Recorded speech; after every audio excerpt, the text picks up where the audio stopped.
को जाकर हुक्म जारी किए थे। उधर पीछे कोई अगर है तो महफिल में नहीं रहे। पीछे कौन बात करता है जी?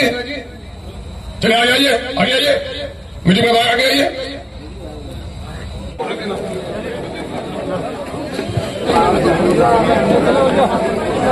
यकीनन है कि इंशाअल्लाह अगर बिहार की जनता ने एतमाद का इजहार किया तो जो कुछ हम लोगों ने उम्मीद की है वो उम्मीद जरूर शर्मिंदे ताबीर होगा। सीमांचल को जगाने वाला चेहरा सीमांचल में किसी भी दल का खाता खोलने नहीं देंगे इंशाअल्लाह। इतने बड़े बड़े काम में कराया तो उम्मीद मेरे तो करा पाएंगे सर। आप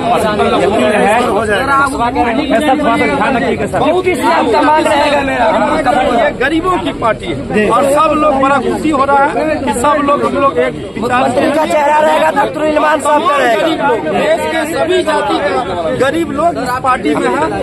अब तो हम तुम लोग के नजदीक हो गए। अपने अजीज के कंधे पर हाथ रखता हूँ, बड़े के कंधे पर हाथ नहीं रखते। तुम तय कर लो, तुम बड़े होगे हमें। कैंडिडेट जनाब शाहनवाज आलम MIM ज्वाइन किए हैं। हम लोग इनके समर्थन में पुरजोर हम लोग स्वागत करते हैं और हम लोगों को बहुत बेहतरीन कैंडिडेट लोग को भेजे हैं कि MI को ज्वाइन कीजिए। आज हम ही RJD का उपाध्यक्ष थे। 10 साल से हम RJD का पीछे घूर रहे थे, लेकिन आज हमारे MI को धोखा दिया है RJD तेजस्वी यादव। अगर डिप्टी CM का मांग रहेगा तो डॉक्टर इल्मान साहब का रहेगा। अगर सरकार बनेगा तो इल्मान साहब का बनेगा।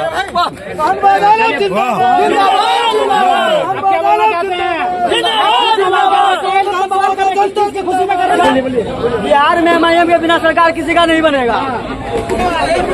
सनोज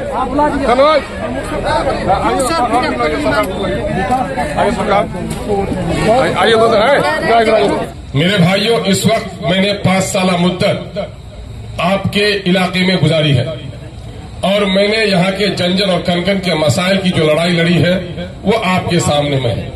हम आपसे ये गुजारिश करने के लिए खड़े हुए हैं कि जो इलेक्शन सामने में है, ये इलेक्शन MIM के वजूद और बका का है। आया अख्तर इल्मान जीता तो MIM बाकी रहेगी, वरना शायद MIM सिमट जाए। और अख्तर इल्मान का हारना और जीतना बड़ी बात नहीं हो, एक फर्द है, लेकिन MIM एक तहरीक है। इस तहरीक को अगर किसी ने कुचल डाला तो हमारी नस्लों का नुकसान होगा। आपको याद होगा कि इन आजादी के 77-78 सालों में हमारे बाप दादाओं ने वोट देकर हुकूमत बनाई और मैंने अक्सर ये कहा है, आज भी कुछ लोग हैं कि सरकार किसकी बनती है। मैंने कहा सरकार तो तुम्हारे बाप दादे बनाते रहे, अब तुम्हारी तकदीर किस तरह बिगड़ गई।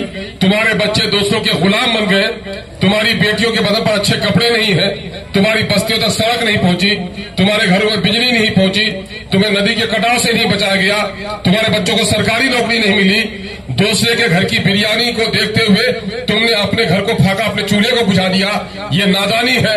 तुम्हारे वोट से अगर हुकूमतें बन सकती है, हुकूमतें गिर सकती है, तो खुदा की कसम तुमने अपने अकल का इस्तेमाल किया तो तुम्हारे वोट से तुम्हारी भी तकदीर बदल सकती है, तुम्हारे नस्लों की तकदीर बदल सकती है। MIM यही बात कहने के लिए आई है। MIM सरकार बनाने और सरकार गिराने की बात नहीं करती।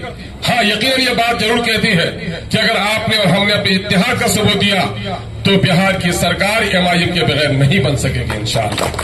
आपको इस बात से खुशी होगी कि आजादी के इन 70 सालों में आपके यहाँ से चाहे बाबा ईदगाह से जाए, चाहे नामनगर से जाए, चाहे सिरसी से जाए, चाहे रोहटा से जाए, चाहे सीमांचल के किसी खित्ते से जाए, टिकट के लिए लोग दिल्ली और पटने में दौड़ते रहे। अल्लाह का शुक्र है कि बैरिस्टर सुदीर अवैसी ने आपके इलाके को इज्जत बख्शी है कि अख्तर इल्मान को अपना खादिम बनाया यहाँ पर। तो आज अल्लाह का शुक्र है, गया और जहानाबाद से टिकट के लिए लोग किशनगंज और सीमांचल आ रहे हैं और आमोर को। लोगों को इस ताकत को समझना पड़ेगा। ये मुल्क सियासी है, सियासी निजाम का हिस्सा नहीं बनिएगा। हम लोग सियासत में होते हैं सिर्फ इलेक्शन के जमाने में। जब इलेक्शन का जमाना होता है वो अखाड़ा का पहलवान है हम। मुहर्रम का चांद निकला, ढोल ताशा सब निकला और मुहर्रम का चांद भी गायब हुआ और एक डंडा भी सांप को मारने के लायक नहीं है। लोगों सियासत ये नहीं है, सियासत हर दिन की है। जीतने के बाद से ही और हुकूमत चलाने तक तमाम दिनों में आपको सियासत से बाखबर रहना है। दिल्ली और पटने में बैठे हुए इन बेईमानों ने हमारी और आपकी हकमारी की है। हमारे बच्चों को अनपढ़ और जाहिल रखा। हमारे यहाँ थाना खोला लेकिन स्कूल नहीं खोला। हमारे यहाँ हॉस्पिटल दिया लेकिन डॉक्टर नहीं दिया। हमारे यहाँ टेक्निकल एजुकेशन का कोई मौका नहीं दिया। मजदूर हमारे यहाँ है, कारखाना हमको नहीं दिया, गंगा और जमुना के किनारे शहरों को कटने नहीं दिया, लेकिन यहाँ परमान ब्लॉक, कनकई और मानंदा के किनारे में बस्तियां कटी तो कोई देखने वाला भी नहीं हुआ। मैं इसी जुल्म के खिलाफ आवाज उठाया हूँ और अल्लाह का शुक्र है कि आवाज आप लोगों ने सुनी है, हमें इज्जत बख्शी है। अमोर बैसा के लोगों, मैं आपका एहसानमंद हूँ कि मैं किशनगंज से भी एमएलए रहा, मैं कोचालामन से भी एमएलए रहा, लेकिन जो शोहरत आज अमोर में आकर हमको मिली है, यकीनन है कि उसके लिए आप सभी लोग मुबारकबाद के मुस्तहिक हैं। हमने अमोर वैसा के नौजवानों को, मैं ये तो नहीं कहूंगा, मैंने तुम्हारे सोए हुए जज्बे को जगाया है। नौजवानों, नेता के पास कल कोई जाता था तो बोलता था, किसका बेटा हो तुम, क्यों बोलते हो तुम, कहा बेटा रे क्या बोले, चुप हो जाता था नौजवान। अख्तरुल ईमान आया है तो गाड़ी रोक के भी कहता है, मैं नेता हूं, तुम मुझसे सवाल कर सकते हो, सवाल करना सीखो। जिस दिन सवाल करना सीख जाओगे उस दिन तुम्हारे मसाइल का हल हो जाएगा। ऑफिस में बैठे हुए लोग तुम्हारे नौकर हैं, तुम्हारे सेवक हैं, तुम्हारे हाकिम नहीं है।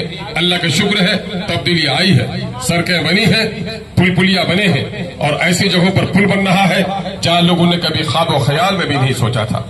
आज मेरे भाइयों, हमको लोग कहते थे खाड़ी रसेली का दोनों लटकता हुआ तुमने बना दिया तो ये तुम्हारा कर्ज अदा हो जाएगा।